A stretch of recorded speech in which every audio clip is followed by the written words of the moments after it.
3 राज्यों की 3 विधानसभा सीटों पर हुए उपचुनावों के नतीजों ने देश के सियासी तापमान को बढ़ा दिया है। सबसे बड़ा झटका लगा है भारतीय जनता पार्टी को, और वो भी उसके सबसे मजबूत किले यानी बिहार की बांकीपुर सीट पर।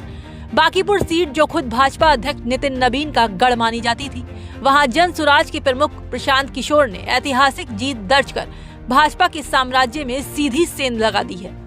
इतना ही नहीं, मध्य प्रदेश की दतिया विधानसभा सीट पर भी बीजेपी को हार का सामना करना पड़ा, जहां कांग्रेस उम्मीदवार घनश्याम सिंह ने बीजेपी प्रत्याशी आशुतोष तिवारी को पटकनी दे दी।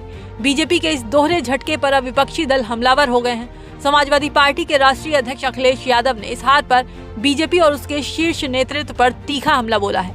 कन्नौज सांसद ने तंज कसते हुए एक्स पर पोस्ट किया, लिखा, भगवान को नचाने का अहंकार रखने वालों को भगवान ने ही नचा दिया।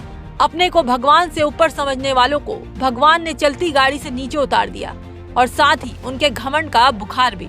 माना जा रहा है कि अखिलेश यादव का ये कटाक्ष बीजेपी अध्यक्ष नितिन नबीन की उस चुनावी रैली के संदर्भ में था, जिसमें कथित तौर पर भगवान हनुमान के वेश में एक शख्स मौजूद था। खैर, इसके आगे उन्होंने इस चुनावी नतीजे को सिर्फ एक हार नहीं, बल्कि युवाओं की एकजुटता और उनके अभिभावकों के जनाक्रोश का मिला जुला नतीजा बताया।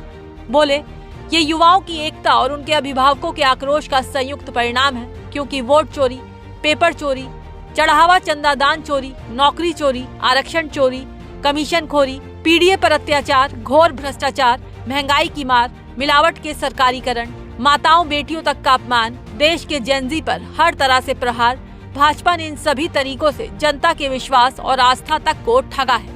बात सिर्फ हार तक सीमित नहीं रही। सपा प्रमुख ने दावा किया कि इस करारी हार के बाद अब भाजपा के अंदरूनी खेमे में कलह और घमासान बढ़ना तय है। पोस्ट में बीजेपी संगठन को घेरते हुए लिखते हैं, अब तो भाजपा वाले भी अपने ही किसी का इस्तीफा मांगेंगे, क्योंकि जो अपनी ही विधानसभा हार गए, उनके भरोसे नाव कैसे पार होगी।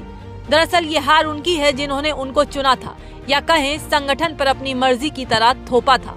अब तो कोई ये भी नहीं कह सकता कि भाजपा में इस्तीफे नहीं होते हैं। इसके अलावा अखिलेश यादव ने लास्ट में मजे लेते हुए लिखा, ये डबल इंजन की डबल हार है। भाजपा की हार मतलब बदलाव की शुरुआत। भाजपा की सबसे सुरक्षित और परंपरागत सीटें भी अब उनकी हार नहीं बचा पाएंगी।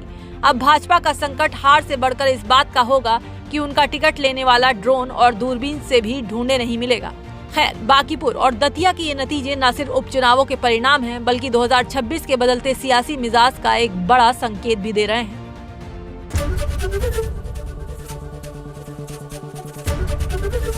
एबीपी गंगा, खबर आपकी, जुबान आपकी।